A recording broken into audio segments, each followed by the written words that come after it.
मागील व्हिडिओमध्ये आपण पाहिलं होतं की 203 गुणिले 6 म्हणजे संख्यारेषेवर 6 पर्यंतच्या अंतराचा 203 भाग असणारी संख्या, जी आपल्याला 4 मिळाली होती. किंवा याचा दुसरा अर्थ असा की 6चे 203 म्हणजे 4 होय. 203 गुणिले 6चा विचार आपण असाही करू शकतो की जर मी 6चे 203 घेतले तर माझ्याकडे किती उरतील. आता आपल्याला हीच संकल्पना पुन्हा वापरायची आहे. पण यावेळी आपण एका अपूर्णांकाला पूर्ण संख्येने गुणण्याऐवजी एका अपूर्णांकाला दुसऱ्या अपूर्णांकाने गुणायचे आहे.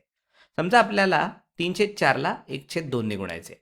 आणि अर्थातच आपल्याला माहिती आहे की गुणाकार करताना त्यांचा क्रम बदलला तरी काही फरक पडत नाही. म्हणजे हे 1/2 गुणिले 3/4 असं करण्यासारखंच आहे. त्यातून आपल्याला काय मिळतं ते समजून घेण्यासाठी आपण एका संख्या रेषेचा वापर करूया. संख्या रेषा काढूया आणि ती मी थोडी मोठी काढणार आहे, जेणेकरून आपल्याला काम करायला पुरेशी जागा मिळेल. तर हा 0 आहे आणि अशी संख्या रेषा काढल्यावर इथे आपल्याला 1 दाखवता येईल. आणि अर्थातच आपली रेषा अशी पुढे चालू राहील.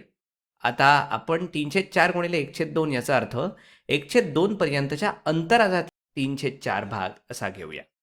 त्यासाठी आधी आपण संख्या रेषेवर 1/2 दाखवूया.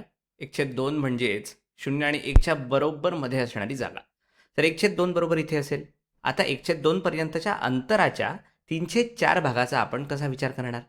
यासाठी आपण असा विचार करू शकतो की 1/2चा 1/4 भाग म्हणजे किती?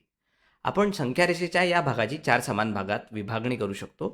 हे झाले 2 समान भाग. ठीक आहे. आणि आता हे झाले 4 समान भाग. आणि हे करत असतानाच आपण सर्व अर्ध्या भागांना 4 समान भागात विभागून घेऊ. चला तर मग सर्व अर्ध्या भागांची 4 समान भागात विभागणी करूया. तर हे झाले 4 भाग आणि आता उरलेल्या भागाचेही ते झाले आहेत 4 भाग. मी ते भाग शक्य तेवढे समान काढण्याचा प्रयत्न केलाय. तर मी प्रत्येक अर्धा भाग घेऊन त्याचे 4 समान भाग केले. म्हणजे इथे असलेला हा बिंदू 1/2चा 1/4 भाग आहे.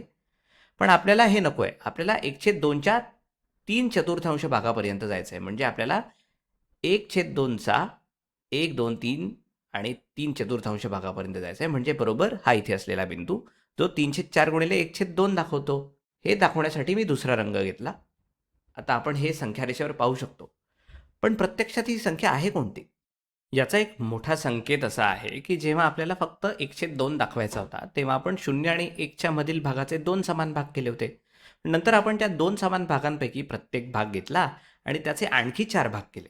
असं करून आता आपण 0 आणि 1 मधील भागाची एकूण 8 समान भागात विभागणी केलेली आहे. म्हणजेच यातला प्रत्येक भाग हा 1/8 आहे.